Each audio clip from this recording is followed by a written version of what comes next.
tous, aujourd'hui je suis très contente de vous retrouver dans mon salon parce qu'on va pouvoir faire notre première recette de cuisine.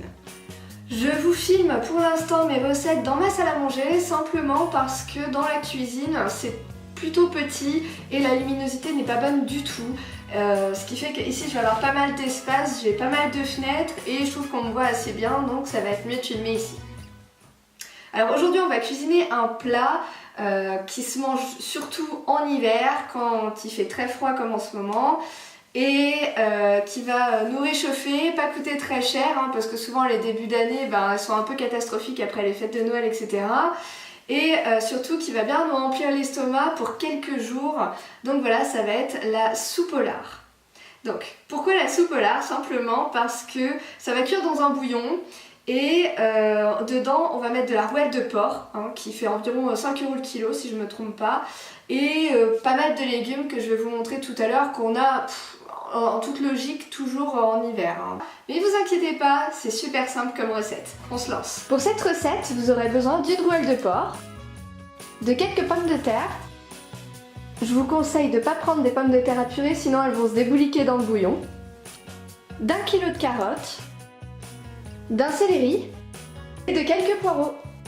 Il va vous falloir aussi du sel et du poivre. Personnellement j'utilise du poivre gris et du poivre blanc. Là on a les ingrédients du bouillon, mais pour la suite on va faire donc une soupe pour le soir. Donc il va vous falloir du tapioca. Voilà pour les ingrédients de la recette. Donc comme vous pouvez le voir c'est pas des choses qui sont très chères, sachant que le plus cher c'est la viande et c'est 5 € le kilo. Maintenant on va passer aux ustensiles.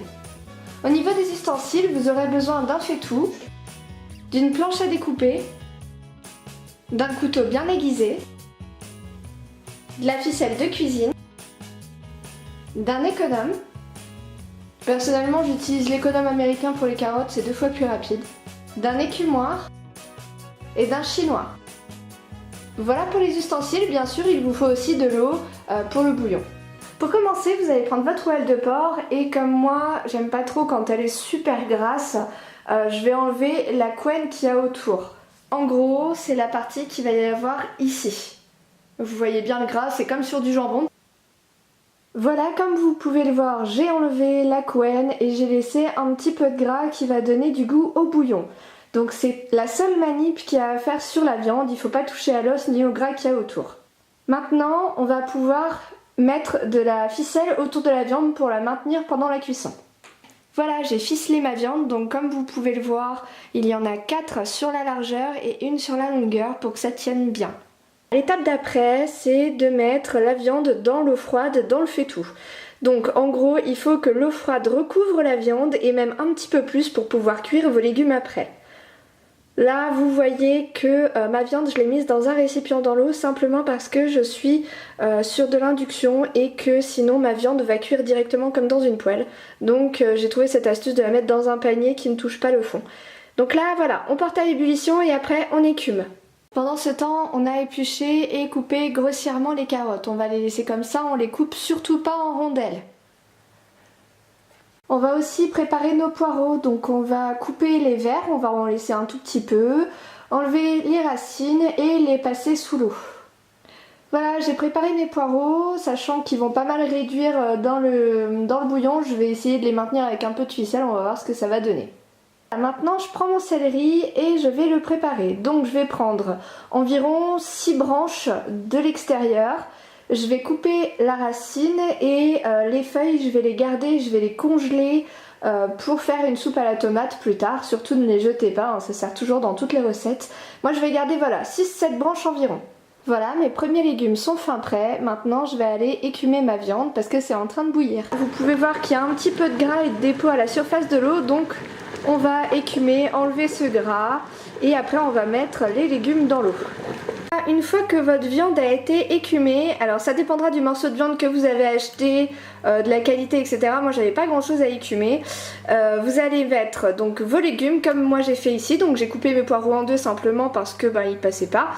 Et voilà, je mets à bouillir, mais attention pas gros bouillon mais petit bouillon, hein. Donc j'ai mis à 7. Moi ça va bouillir légèrement, je vais rajouter une cuillère à café de sel et couvrir et vous allez laisser bouillir pendant 1 heure.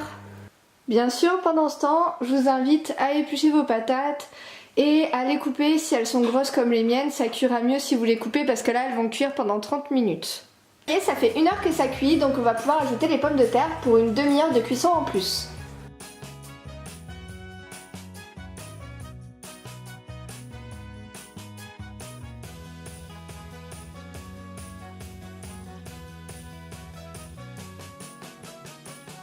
Après 30 minutes de cuisson, on arrête le feu, on découvre et n'hésitez pas à piquer avec une fourchette vos pommes de terre pour voir si elles sont bien cuites. De toute façon, vous le verrez que si la fourchette rentre dedans et ressort aussi facilement que ça. Voilà, donc là, tous mes éléments sont bien cuits. Maintenant, on va pouvoir séparer tous les légumes.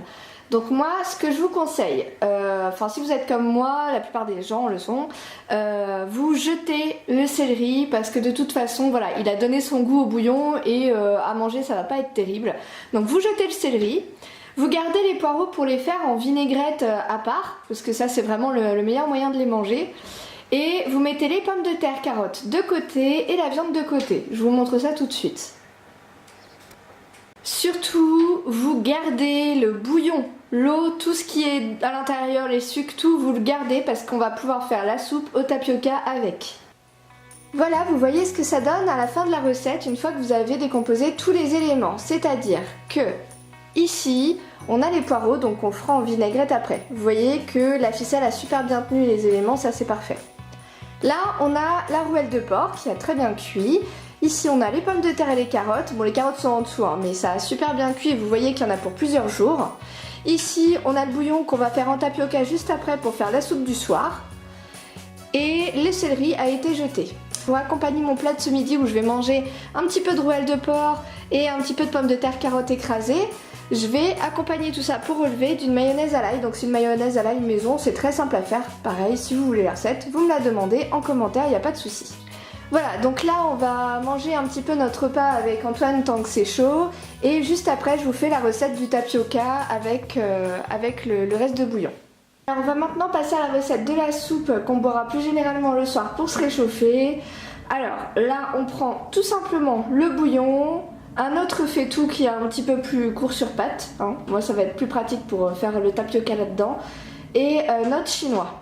Donc on va positionner notre chinois sur le couet, hop. Et on va tout simplement verser doucement le bouillon au-dessus.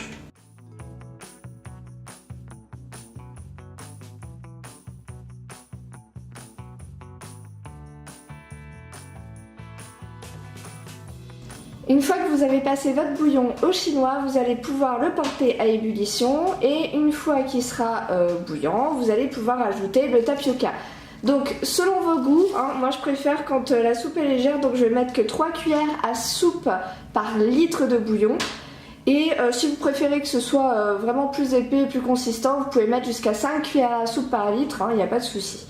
Donc vous portez à ébullition le bouillon, vous mettez le tapioca et une fois que le tapioca devient translucide, de toute façon vous le verrez à la cuisson, ça voudra dire qu'il sera cuit, il faudra arrêter le feu, couvrir et mettre de côté, simplement. Alors, ma préparation s'est mise à bouillir, donc là j'ai baissé le feu, j'ai mis mon tapioca, j'ai mis mes 10 cuillères à soupe parce que j'estime à peu près à 3 litres, de toute façon je préfère qu'il soit léger comme je vous l'ai dit. Et là, je continue de remuer jusqu'à ce que les grains soient bien translucides, ce qui n'est pas encore le cas. Au niveau de l'assaisonnement, moi je préfère rajouter un petit peu de viandox. Après c'est au goût de chacun, vous pouvez rajouter du sel, du poivre. N'hésitez pas à goûter, surtout pendant que vous le faites. De toute façon, il n'y a que comme ça que vous arriverez à assaisonner pile poil comme vous aimez. La soupe est prête, maintenant qu'elle est assaisonnée et que en remuant, on voit qu'il n'y a plus de points blancs apparents. Ça veut dire que le tapioca est cuit. Et voilà, tout est parfait. Donc là, on va pouvoir arrêter le feu, couvrir. Et ne vous inquiétez pas, le tapioca va continuer à gonfler pendant un petit moment là. Voilà, la vidéo de cette première recette est terminée. Comme vous pouvez le voir, il fait nuit, simplement parce que j'avais totalement zappé de filmer la fin de cette vidéo. Donc on a réussi notre mission, on a réussi à faire notre recette entièrement. On va pouvoir manger en moyenne 3 jours dessus, à 2 c'est pas mal. Et on a le tapioca pour le soir qui est génial en période d'hiver, franchement c'est le top. J'espère que cette première recette vous aura plu. Si c'est le cas, n'hésitez pas à liker et à partager sur les réseaux sociaux comme d'habitude. Je remercie d'abord tous ceux qui me suivent déjà, c'est super sympa. Et plus on est de fous, plus on rit, donc n'hésitez pas à vous abonner aussi à la chaîne à la fin de cette vidéo, ce serait super. En attendant de vous retrouver pour une prochaine vidéo, je vous fais plein de gros bisous et je vous dis à très bientôt. Ciao!